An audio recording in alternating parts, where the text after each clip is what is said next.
পশ্চাৎপদতা থেকে মুক্ত হয়ে সবাইকে দেশ গঠনে এগিয়ে আসতে হবে, ২১শে বইমেলা উদ্বোধনে প্রধানমন্ত্রী। কক্সবাজারে গ্যাস ফিলিং স্টেশনে বিস্ফোরণে দগ্ধ ১৬, নির্ধারিত সময় শেষ হয়নি চট্টগ্রাম মেডিকেলের বার্ন ইউনিটের কাজ। হাজারীবাগে স্কুল ছাত্রী শারমিন হত্যার ঘটনায় সন্দেহভাজন কিশোর আটক।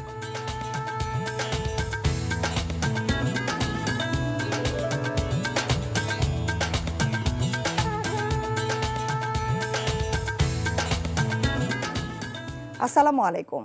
তামান্না নাহিদ খান স্বাগত জানাচ্ছি এনটিভির দেশের খবরে। ক্রাউন সিমেন্ট শিরোনাম দেখছিলেন, এবার পুরো খবর।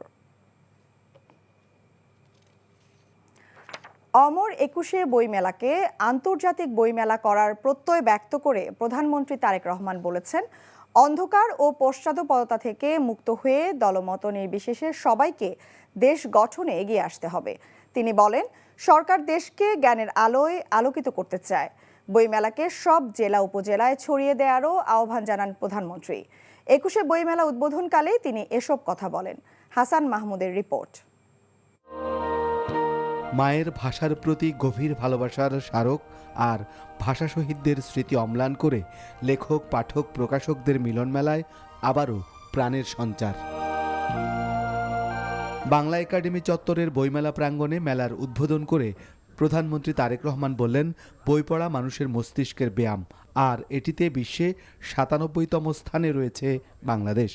জ্ঞান ও মেধাভিত্তিক রাষ্ট্র গড়ে তোলায় গুরুত্বারোপ করেন প্রধানমন্ত্রী। বর্তমান গ্লোবাল ভিলেজে এই সময় মাতৃভাষা ছাড়াও আরও একাধিক ভাষার সঙ্গে পরিচিত হওয়া অত্যন্ত জরুরি।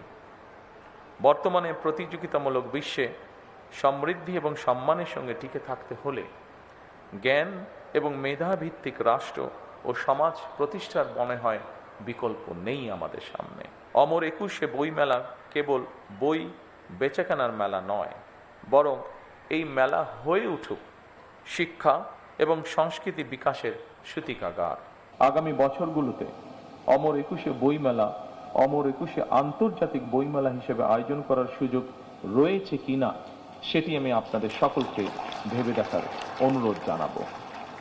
রাজনৈতিক নানা কারণে এবার দেরিতে মেলা হচ্ছে উল্লেখ করে তারেক রহমান বলেন, বইমেলাকে আন্তর্জাতিক করার বিষয়টি ভেবে দেখা হবে এবং মেলাকে ছড়িয়ে দিতে হবে সারা দেশে। বইমেলা শুধু একটি নির্দিষ্ট মাসে বাংলা একাডেমি প্রাঙ্গণ ও সোহরাওয়ার্দী উদ্যানে সীমাবদ্ধ না রেখে বরং সারা বছর দেশের সব বিভাগ, জেলা ও উপজেলায় আয়োজিত করা যেতে পারে।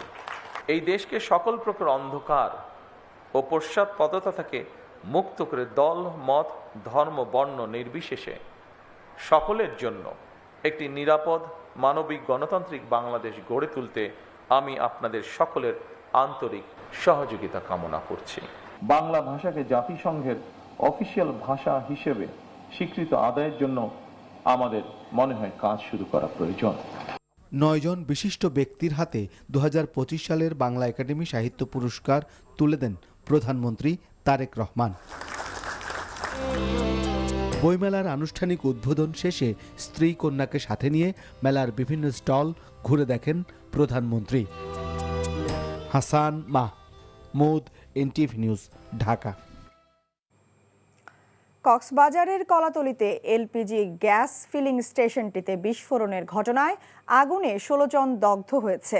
এই ঘটনায় ৩ সদস্যের তদন্ত কমিটি গঠন করা হয়েছে। পুলিশ জানায়, গতরাতে নবনির্মিত N Alam LPG gas filling স্টেশনে হঠাৎ করে পাম্পের গ্যাস লাইনে লিকেজ দেখা দেয়।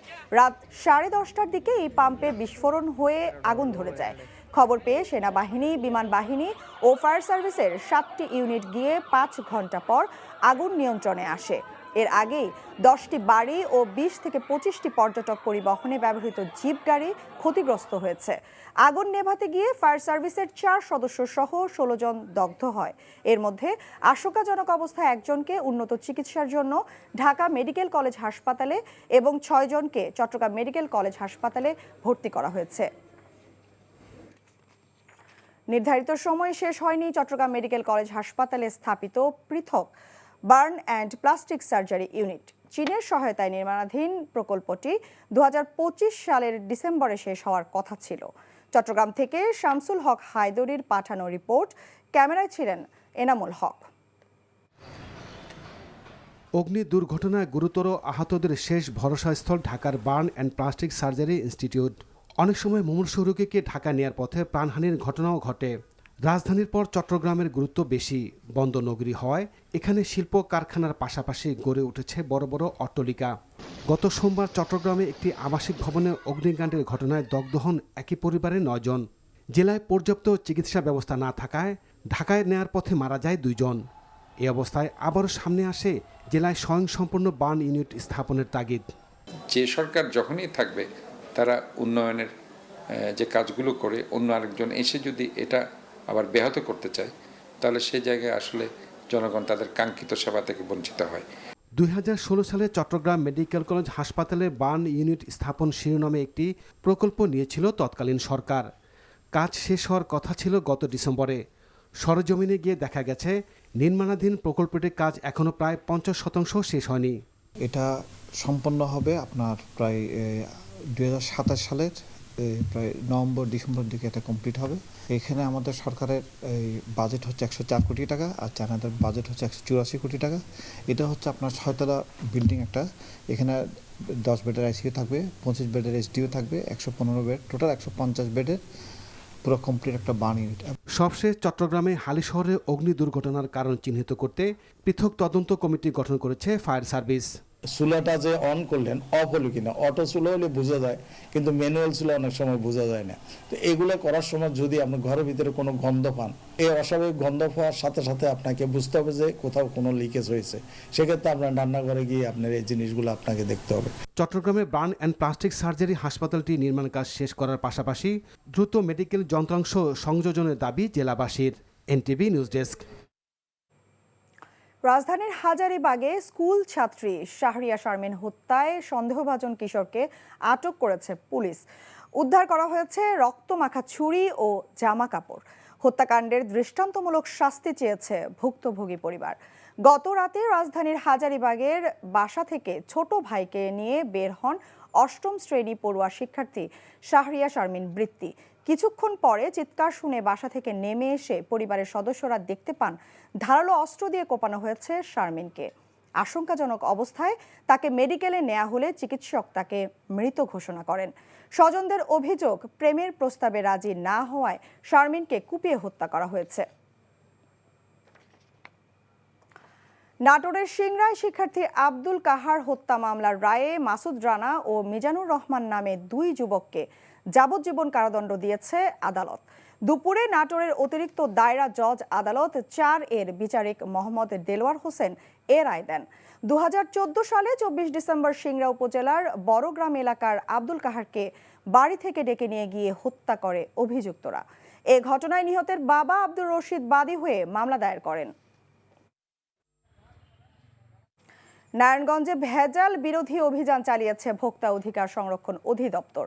এ সময় ফতুল্লায় মেয়াদোত্তীর্ণ কেমিক্যাল ব্যবহার সহ 5টি অভিযোগের ভিত্তিতে নারায়ণগঞ্জে সুইট নেশন নামে একটি খাদ্যপণ্য প্রতিষ্ঠানকে 1 লাখ টাকা জরিমানা করা হয়।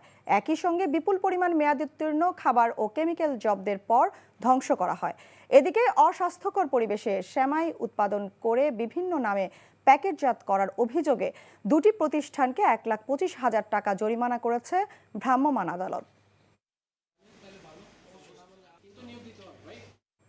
খবর শেষ করছি, যাবার আগে ক্রাউন সিমের শিরোনামগুলো আরও একবার।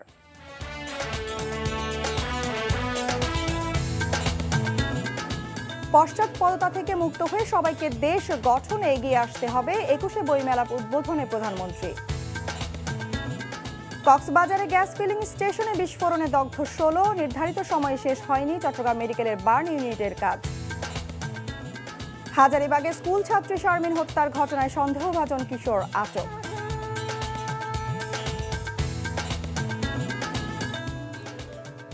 দর্শক, এই ছিল দেশের খবরে। এই খবরের ভিডিও সহ আপডেট জানতে ভিজিট করুন এনটিভি অনলাইন www.ntvbd.com।